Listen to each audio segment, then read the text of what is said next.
चुनावी समीकरण क्या और जनता का मूड कैसा है, थोड़ा सा हमारे दर्शकों को बताइए। जनता के बीच में जो नेता जा रहे हैं वो अपने प्रचार को तेज करे हैं। कहा जो दुष्यंत चौटाला ने जो 4.5 साल तक जो बीजेपी के साथ गठबंधन में अपना जो साथ निभाया था, उसके कारण जो कहीं ना कहीं किसानों में वो अब बिल्कुल। रुख है जो उनका साफ दिखाई दे रहा है। कहीं ना कहीं हर जो गांव में जब वो लोगों के बीच में जा रहे हैं तो वहां एक विरोध का सामना भी उनको करना पड़ रहा है कि ये जो दल बदल की नीति जो नेता लोग करते हैं, कहीं ना कहीं ये अपने फायदे तो देखते हैं लेकिन जनता का अपना फायदा नहीं होता।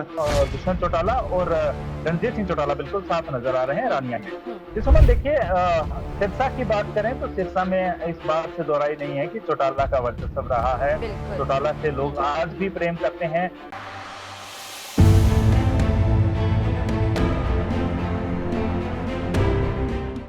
हरियाणा में विधानसभा चुनावों की तैयारियां तेज हैं। 5 अक्टूबर को चुनाव होने और 8 को नतीजे घोषित होने, लेकिन इससे पहले जो है वो हरियाणा का सियासी पारा जो है वो लगातार गर्माता जा रहा है। आरोप प्रत्यारोप का दौर वो भी जारी है और जो प्रत्याशी हैं वो जनता को लुभाने के लिए चुनावी मैदान में जुट चुके हैं। जी हां, एड़ी चोटी का जोर लगाया जा रहा है जनता को लुभाने के लिए। तो हमारे संवाददाताओं से जुड़ेंगे, आपको बताएंगे कि जींद और सिरसा में चुनावी समीकरण क्या है, वहां पर जनता का मूड कैसा है और सियासी पारा जो है वो वहां पर किस कदर गर्माया हुआ है। तो जींद से हमारे संवाददाता सुनील कुमार जुड़ चुके हैं और सिरसा से हमारे संवाददाता सुरेंद्र सावत जुड़ चुके हैं। तो सुनील, पहला सवाल मेरा आपसे रहेगा, जींद में चुनावी समीकरण क्या और जनता का मूड कैसा है, थोड़ा सा हमारे दर्शकों को बताइए।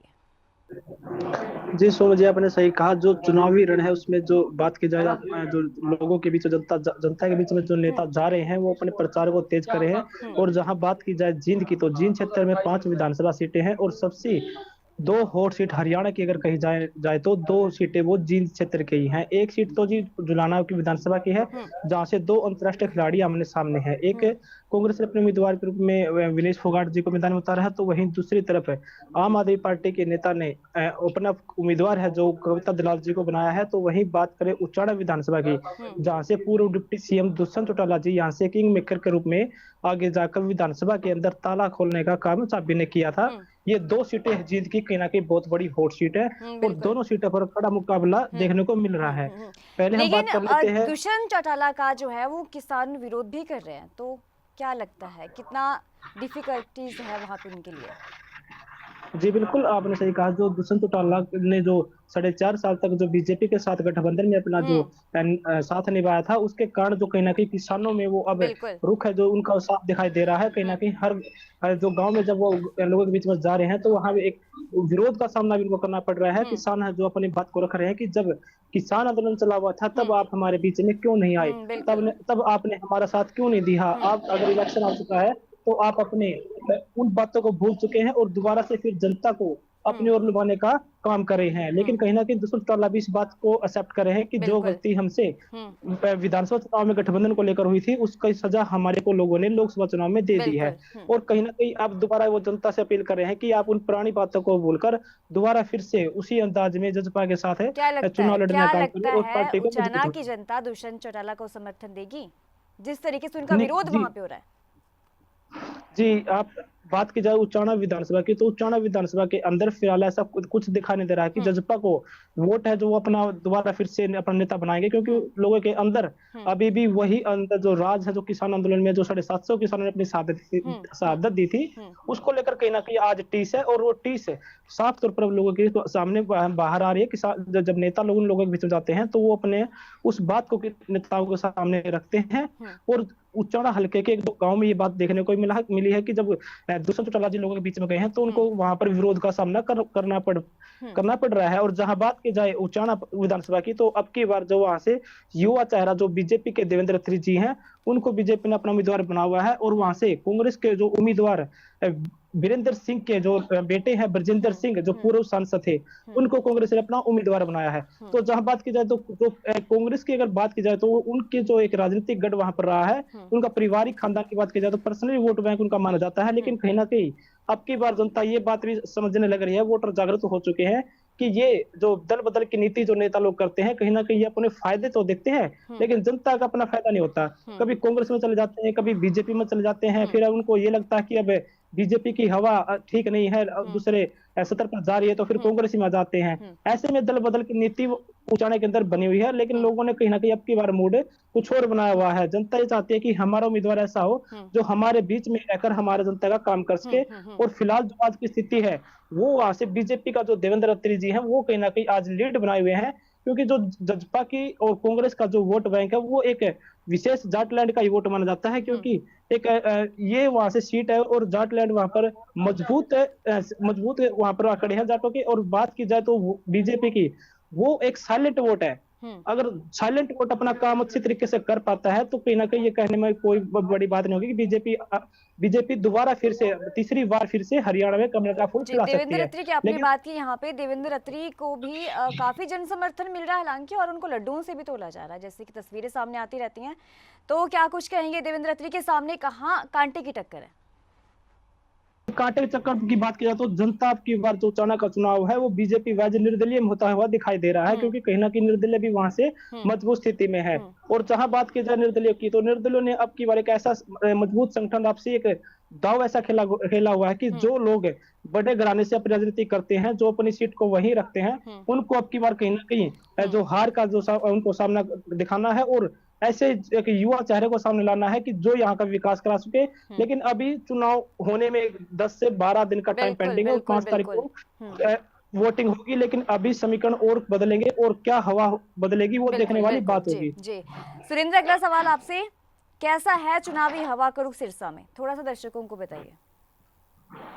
जी सुमन, देखिए हरियाणा में राजनीति की बात करें तो असली शतरंज का खेल सिरसा में खेला जा रहा है। जो घोड़े हैं वो शतरंज के सिरसा के अंदर राजनीतिक घोड़े चल रहे हैं। बड़ी बातें आपको बताता हूँ कुछ।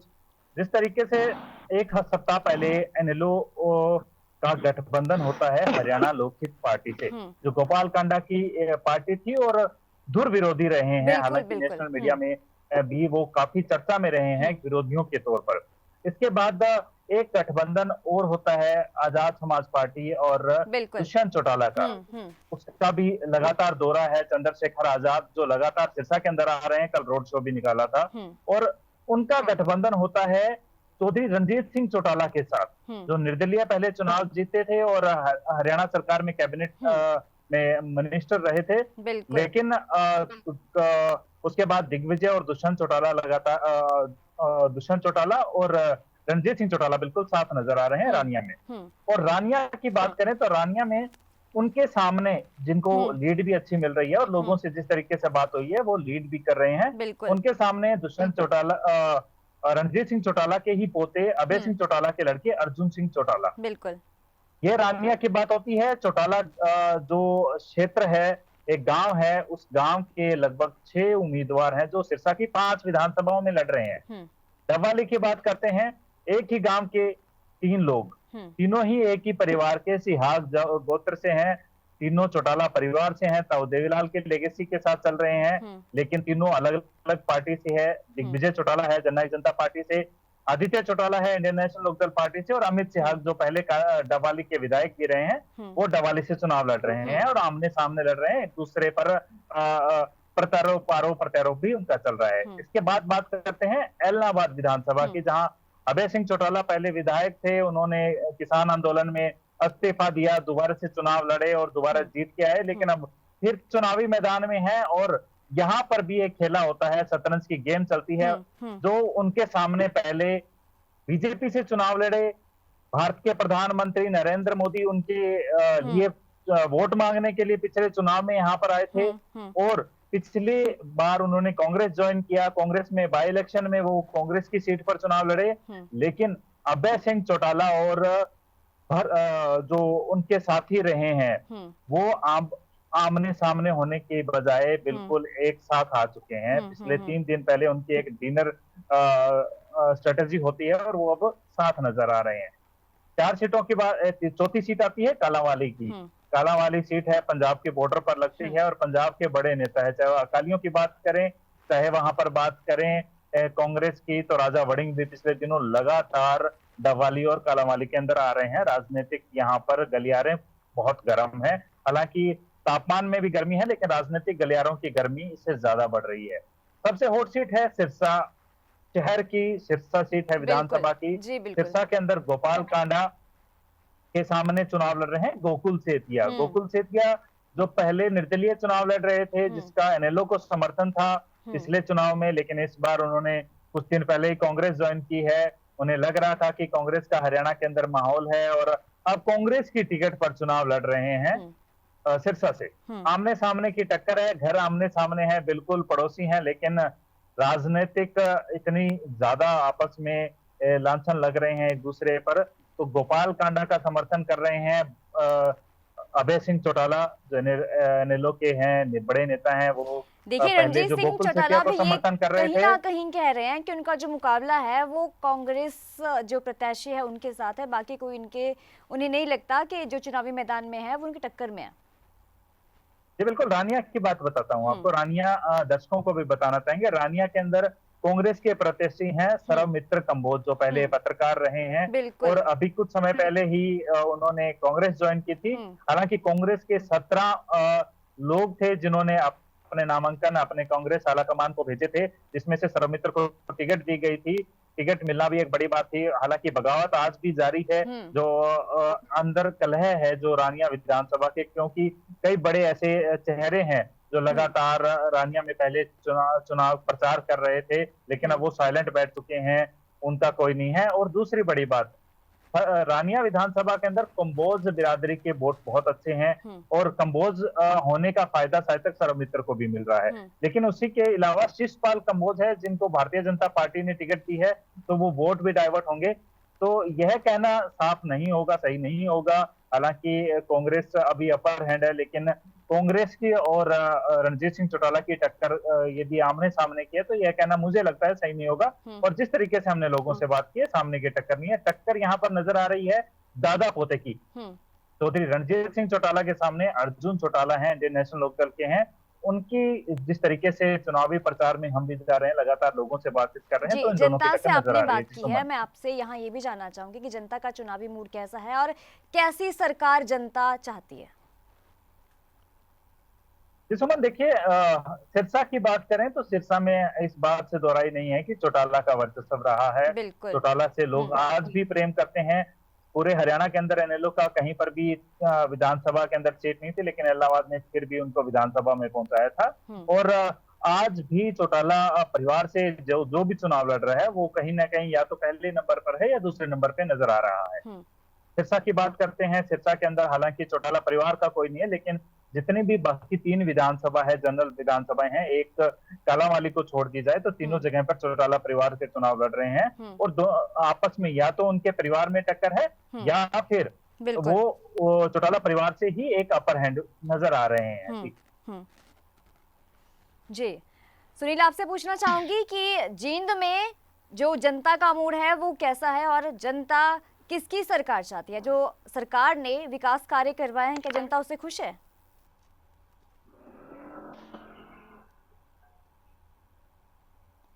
जी मैम, आपने बात कही, जो सरकार ने जो जनता के काम कराए हैं जनता उससे खुश है। कहीं ना कहीं जनता के बीच में सरकार के प्रति ये तो पॉजिटिव है कि जो अब की बार जो गरीबी के बालक जो बिना पर्चे और खर्चे लगे थे, कहीं ना कहीं बीजेपी ने वो अपना काम अच्छी तरीके से करके दिखाया है। जो पिछली बात की जाए 10 साल पहले जो कांग्रेस की सरकार होती थी, वहां पर जो गरीब बच्चे थे उनको जो शायद मौका नहीं मिला था, लेकिन इस सरकार में जो एक बिना पर्चे के और खर्चे की जो एक सरकार ने जो नारा दिया था, उस पर बीजेपी के लिए कहीं ना कहीं एक प्लस पॉइंट है। गरीब गांव की बात करें तो गरीब बच्चे गांव से लगे हैं, लेकिन कहीं ना कहीं जो किसानों की बात की जाए तो किसान सरकार से काफी नाराज है, क्योंकि सरकार जो उनके लिए एक प्लान लेके आई थी, जो उन्होंने किसान आंदोलन के लिए जो 3 कानून लेके आए थे, उसको लेकर भी काफी नाराज थे। और जो वो एमएसपी को लेकर जो बातें करते थे कि हम फसलों को एमएसपी पे खरीदेंगे, लेकिन कहीं ना कहीं नाकाम रहे। उन सभी बातों को लेकर जो किसान वर्ग है वो काफी नाराज है, और उसी का जो खामियाजा कहीं ना कहीं आज जो हरियाणा में बीजेपी को भुगतना पड़ रहा है। लेकिन बीजेपी किसानों को मनाने की कोशिश कर रही है। और जो नायब सियानी जो पिछली बात की जाए तो 3 महीनों में जो बड़ी बड़ी घोषणाएं आम जन के लिए की हैं, उनसे कहीं ना कहीं बीजेपी के जो हरियाणा का जो माहौल है वो कहीं ना कहीं बदला है। लेकिन जो जजपा की बात की जाए तो जिन्होंने 4.5 साल तक जो राज किया था, उनके अगर ग्राफ की बात की जाए तो उनका ग्राफ कहीं ना कहीं आज जो है वो एक बहुत ही नीचे स्तर पर चला जा चुका है। और जहां पूरे हरियाणा की बात की जाए तो ऐसी कोई जगह नहीं दिख रही है कि जहां से जजपा का उम्मीदवार कहीं से जीत कर आ सके। क्योंकि सबसे अगर बड़ी सीट की बात की जाए तो उचाना की है, जहां से डिप्टी सीएम अब की बार फिर डिप्टी सीएम जो दुष्यंत चौटाला जी हैं वही यहाँ से मैदान में है। और पिछली बार उन्होंने यहाँ से एक ऐतिहासिक जीत उचाना के अंदर से जीत दर्ज की थी, लेकिन अब की बार ऐसा कुछ दिखाई नहीं दे रहा है। लोग उनसे काफी नाराज हैं और जजपा के तो उस बात पर जाना ही नहीं चाहते। और जहां बात करें जुलाना विधानसभा की, तो जुलाना में जो दो अंतर्राष्ट्रीय खिलाड़ी आमने सामने हैं, एक विनेश फोगाट जी हैं जो कांग्रेस से प्रत्यक्ष हैं, और एक आम आदमी पार्टी की जो कविता दलाल जी है जो WWE की रेसलिंग रिंग में जो जानी जाती है, वो आमने सामने है। लेकिन कहीं ना कहीं जो एक भावनाएं की बात की जाए तो जो लोगों की अपनी इमोशनल भावनाएं हैं वो कहीं ना कहीं विनेश फोगाट की तरफ जाते हुए दिखाई दे रही है। क्योंकि सभी ने जो ओलंपिक देखा और उस ओलंपिक में जो घटनाक्रम हुआ वो कहीं ना कहीं आज भी लोग उससे वाकिफ है, और उसका जो फायदा अब कहीं ना कहीं विनेश फोगाट को हर जगह मिलता हुआ दिखाई दे रहा है। जहां बात करें जाए स्पीतो विधानसभा की, तो स्पीतो विधानसभा के अंदर बीजेपी ने एक बाहर के जो दादा गौतम के नाम से जाना जाता है, जो नारनौल के जो विधायक थे राम कुमार गौतम जी, उनको वहां की बजाय अब की बार स्पीतो से चुनाव लड़वा रही है बीजेपी। और जो स्थानीय जो नेता थे वो कहीं ना कहीं उसके खिलाफ अब खड़े होते नजर आ रहे हैं और वो निर्दलीय अपना चुनाव लड़ रहे हैं। और इससे काफी वहां पर जो स्पीतो की बात है तो वहां एक नारा साफ तौर पर देखा जा रहा है बीजेपी के खिलाफ कि ये जो बाहर का प्रत्याशी जनता के ऊपर जो थोपा गया है इसको हम एक्सेप्ट नहीं करेंगे। और कहीं ना कहीं यही एक जो लूज पॉइंट है वो बीजेपी को बड़ी खामियाजा जो आगे इस चीज का भुगतना पड़ सकता है। जी बिल्कुल। विनेश फोगाट और कविता दलाल में कांटे की टक्कर है, लेकिन कविता दलाल का यहाँ पे क्या कहना है, चलिए आपको सुनाते हैं। ये मुकाबला तो मेरा एक तरफा जीत है। मुझे अपनी जनता पर भरोसा है। जिस तरीके से मैं जब भी हल्के के लिए, देश के लिए, भारत के लिए खेलने गई हूँ, मेडल लेके आई हूँ, बहुत मान सम्मान दिया है। और उसी विश्वास के साथ मेरा समाज हमेशा मेरा साथ रहा है और आज भी साथ रहेगा। देखिए इश्यूज आपने जो जुलाना से मेरे गांव तक का सफर तय किया होगा, बहुत सारे मुद्दे देखे होंगे, बहुत सारे गड्ढे देखे होंगे आपने। और मुद्दों की बात करें तो मेरे जुलाना में विकास के नाम पर एक उड़ती हुई चिड़िया तक आज तक पर नहीं मारे हैं।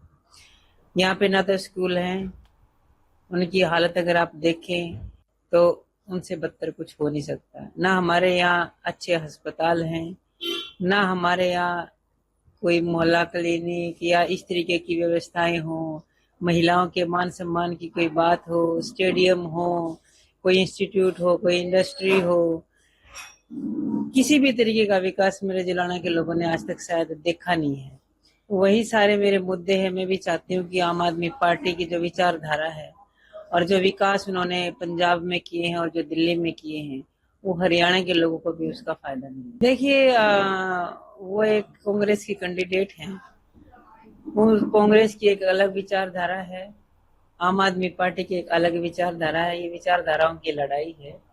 सामने कौन है, सबका अपना अपना अधिकार होता है, कोई कहीं से भी आ सकता है। तो मेरा किसी पर्टिकुलर किसी नाम से कोई मुकाबला नहीं है। मेरा मुकाबला मेरे हल्के के लोगों की जो समस्याएं हैं मैं उनका समाधान करना चाहती हूँ, जो आज तक उनकी किसी ने नहीं सुनी, उनकी बुलंद आवाज बन के आगे जाना। तो आम आदमी पार्टी की प्रत्याशी कविता दलाल ने क्या कहा, हमने आपको सुनाया। अब देखिए केजरीवाल जो हैं, केजरीवाल भी कल हरियाणा में आए थे। उन्होंने कहा कि आम आदमी पार्टी के समर्थन के बिना हरियाणा में किसी की सरकार नहीं बनेगी। क्या लगता है आपको सुरेंद्र कि जो केजरीवाल ने कहा है कि आम आदमी पार्टी के समर्थन के बिना सरकार नहीं बनेगी हरियाणा में, कितना सही मायने है इसके? जी बिल्कुल, देखिए इस चीज को दोहराई नहीं है इस बात में कि आम आदमी पार्टी का समर्थन हो सकता है, क्योंकि हरियाणा की बहुत सी सीटें ऐसी हैं जो या तो दिल्ली के टच में लगती हैं या पंजाब के टच में लगती हैं और दोनों इफेक्ट करती हैं, दोनों जगह पर आम आदमी पार्टी की सरकार है। लेकिन जिस तरीके से हमारा सर्वे है, मैं सिरसा की बात करूंगा, सिरसा 5 विधानसभा क्षेत्र है, हालांकि 2 विधानसभा जो ऐसी हैं जो बिल्कुल पंजाब से सटी हुई हैं, चाहे डब्बाली की बात करें चाहे कालांवाली की बात करें। लेकिन वहां पर जो उम्मीदवार हैं वो इस हालात में नहीं है कि वो जीत पाए। हाँ, लेकिन वो किसी को हराने में सक्षम है, लेकिन खुद जीतने के सक्षम नहीं है।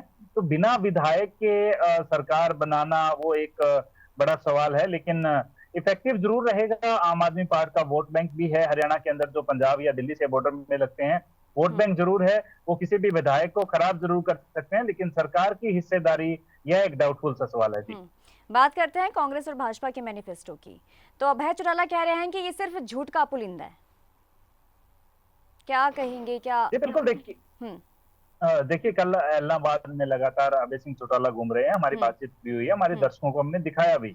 अभय सिंह चौटाला ने साफ कहा था कि जिस तरीके से यह प्रलोभन दिए जा रहे हैं, चाहे वो कांग्रेस की बात की जाए, चाहे वो बीजेपी की बात की जाए, प्रलोभन दिए जा रहे हैं जो पहले भी दिए गए थे लेकिन पूरे नहीं किए। किसानों की बात बीजेपी करती है तो बीजेपी ने किसानों को जिस कदर परेशान किया, यह सब जग जाहिर है। ये अभय सिंह चौटाला के बोलते। और अभय सिंह चौटाला ने कहा कि असली जो हितैषी है वो अभय सिंह चौटाला हमेशा किसानों के साथ खड़े रहे हैं। हालांकि उस दौरान उन्होंने दो बातें कही थी कि ताऊ देवीलाल का जिक्र किया था और प्रकाश सिंह बादल का जिक्र किया था, क्योंकि इन दोनों को लेगेसी मानी जाती है देश के अंदर, इन दोनों का नाम है और किसान हितैषी भी रहे हैं। इसमें चाहे वह कोई भी पार्टी हो, चाहे विपक्ष के भी हों, चाहे सिरसा या हरियाणा के अंदर या बीजेपी के कोई बड़े नेता आते हों, चाहे वह किसी के कांग्रेस के बड़े नेता आते हों, तो ताऊ देवीलाल का जिक्र करते हैं और इसी लेगेसी को अभय सिंह चौटाला भी संभाल रहे हैं और उसका जिक्र भी करते हैं अपनी चुनावी जो माहौल है उसके अंदर। लेकिन जिस तरीके से उन्होंने आरोप लगाए हैं बीजेपी पर और कांग्रेस पर कि ये जो सिर्फ झूठ का पुलिंदा है, यहाँ पर इस तरीके की दाल इस बार हरियाणा में नहीं गलने वाली है। हरियाणा के अंदर इस बार हंग असेंबली आने वाली है जिसमें इनेलो की एक भूमिका रहेगी सरकार बनाने में, अभय सिंह चौटाला का दावा किया जा रहा है। जी सुनील, अगला सवाल आपसे। दुष्यंत चौटाला भी कहीं ना कहीं ये कहते हुए नजर आते हैं कि जो कांग्रेस और भाजपा का मैनिफेस्टो है, ये से जो हरियाणा की जनता है उनको भ्रमित करने का काम किया है, क्या लगता है? जी बिल्कुल, आपने सही कहा। कल जो दुष्यंत चौटाला जी दिल्ली के अंदर आए थे, उन्होंने एक साथ और कहा था कि जो बीजेपी और कांग्रेस जो मैनिफेस्टो जारी कर रही है, ये धरातल पर कहीं ना कहीं जीरो है, ये सिर्फ घोषणा पत्र है और धरातल पर ऐसा कोई भी काम बीजेपी नहीं कर पाती है। लेकिन कहीं ना कहीं तो जजपा ने जो 2019 में जो अपना रोल दिखाया था, एक जो किंग मेकर रूप में पार्टी उभरी थी, और विधानसभा चुनाव के अंदर जो उन्होंने अपनी 10 सीटें ली थी और बीजेपी के साथ अपना गठबंधन का रोल अदा करते हुए 4.5 साल तक अपना, अब की बार कहीं ना कहीं। जी, तो आपको पहले सुनाते हैं अभय चौटाला का वो बयान जिसमें वो कह रहे हैं कि कांग्रेस और भाजपा का जो मैनिफेस्टो है वो झूठ का पुलिंदा है। चलिए सुनते हैं। दोनों पार्टियों ने कई बार मैनिफेस्टो दिए। भाजपा ने तो बहुत बड़े बड़े वायदे किए। इनका जो राष्ट्रीय मैनिफेस्टो था उसमें बहुत बड़ी बड़ी बातें कही गई थी, 2 करोड़ बच्चों को रोजगार और नौकरी देने की। इन्होंने कहा था कि 2022 में फसल के दाम 2 गुना कर देंगे, 15-15 लाख रुपया देने की बात करी थी, महंगाई पे रोक लगाने की बात करी थी। सब चीजें धरी धराई रह गई। कांग्रेस ने हिमाचल के अंदर अपना मैनिफेस्टो जो यहाँ दिया है वो का वो वहाँ था, अब तक वहाँ लागू नहीं हुआ। मध्य प्रदेश, छत्तीसगढ़ और राजस्थान में जो पिछले मैनिफेस्टो थे लागू नहीं होने की वजह से सरकार से दूर चले गए। तो झूठ के सारे से सरकार नहीं बनाई जा सकती। सरकार तो तभी बनती है जब लोगों का विश्वास जीता जाता है। मैनिफेस्टो हमने जो दिया आज तक उनको पूरा किया। हम मैनिफेस्टो नहीं देते, हम तो अपनी बात लोगों के बीच में रखते हैं और समय आने पे उसको पूरा करते हैं। बताया ना मैंने, दोनों को, एक को तो लोगों का फैसला है। कांग्रेस ने तो चौटाला साहब के साथ षड्यंत्र के तहत 10 साल की कैद कराई थी, अब लोग बदला लेंगे और भाजपा को सत्ता से बाहर करेंगे। सवाल मेरा रहेगा सुनील, आपसे क्या लगता है भाजपा पर जजपा और असपा गठबंधन भारी पड़ने वाला है? जी बिल्कुल, आपने जो बात कही है, जजपा और जो असपा का जो गठबंधन है वो बीजेपी और कांग्रेस पर भारी, कहीं भी इसकी जो बात की दरअसल पर वो भारी नहीं पड़ता नजर आ रहा है। क्योंकि अगर असपा की बात की जाए तो वो अभी नई पार्टी है और हरियाणा के अंदर वो पहली बार ही चुनाव लड़ रही है। और जहां बात की जाए जजपा की, तो जजपा ने लोगों को नकार दिया है। जजपा अब उसकी तरफ जाने का काम जो वोटर है वो नहीं करेगा। और कहीं ना कहीं अब की बार आईएनएलडी है और जो इंडिपेंडेंट उम्मीदवार है वो अब की बार कहीं ना कहीं बड़ी भूमिका निभाते हुए नजर आएंगे। क्योंकि यहाँ जो जींद की बात की जाए तो निर्वाणा से जो विद्या रानी दनोता जी जो कांग्रेस से अपने टिकट मांग रही थी और उसकी बिल्कुल। टिकट काटकर सतवीर दबल्यानी को वहां से उम्मीदवार बनाया गया। अब की बार उन्होंने इनेलो का दामन थामा है और इनेलो से वो अपनी यहाँ सीट पर चुनाव लड़ रही है निर्वाणा के अंदर, और बड़ी मजबूती आज वहां पर वो अपनी बनाई हुई है। और कहीं ना कहीं जो आज के जो समीकरण है और जो बात की जाए तो कहीं ना कहीं जो आज इनेलो है वो निर्वाणा की सीट पर बहुत अच्छी मजबूती में दिखाई दे रही है। बिल्कुल। तो कहीं ना कहीं ये कहने में कोई बड़ी हर्ज नहीं होगी, जो अब की बार जो जजपा वाला जो रोल जो पिछली बार जजपा पार्टी ने 2019 के चुनाव में दिखाया था वो आईएनएलडी अब की बार दिखा सकती है। लेकिन ये तो अभी जो चुनाव के 15 दिन अभी बाकी है उसमें क्या समीकरण बदलते हैं वो देखने वाली बात होगी।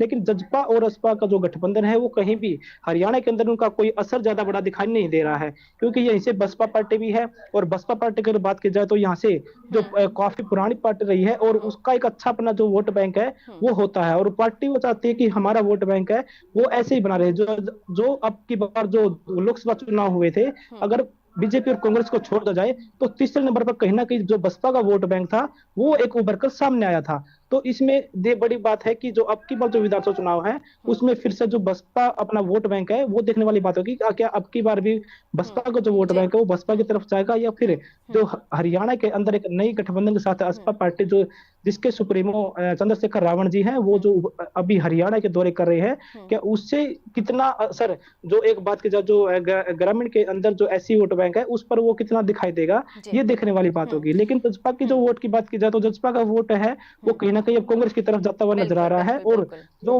वोटर है वो अब की बार हार और जीत की तरफ जाएगा। तीसरा ऑप्शन पर जाने का बहुत कम चांस है, क्योंकि उनको ये पता है कि हमें बदलाव करना है। अगर बदलाव करना है तो हम एक ऐसा स्टेबल स्टैंड की हम उसकी तरफ जाएंगे जहां से पार्टी में बदलाव हो सके। और हरियाणा में कहीं ना कहीं जो आज एक लोगों के अंदर जो बात चली हुई है कि अब की बार हरियाणा जनता बदलाव चाहती है, तो ऐसे में देखा जा रहा है कि जो हरियाणा की जनता है वो अब की बार बदलाव के मूड में है और वो तीसरे ऑप्शन पर जाने का बहुत ही कम चांस है, उसकी तरफ नहीं जाएंगी। वो कांग्रेस और बीजेपी पर ही वहीं पर ही रहती हुई दिखाई दे रही है। जी मैम। तो सुनील और सुरेंद्र, आप दोनों का हमारे साथ जुड़ने के लिए बहुत बहुत धन्यवाद। तो जींद और सिरसा से हमारे संवाददाताओं ने आपको बताया कि वहां पर चुनावी हवा का रुख क्या है, सियासी समीकरण क्या है और जो जनता के रुझान है वो कैसे हैं और क्या कुछ वहां की समस्याएं हैं। आप हरियाणा की ज्यादा चुनावी अपडेट के लिए जुड़े रहिए पीटीसी न्यूज के साथ। मुझे दीजिए इजाजत, नमस्कार।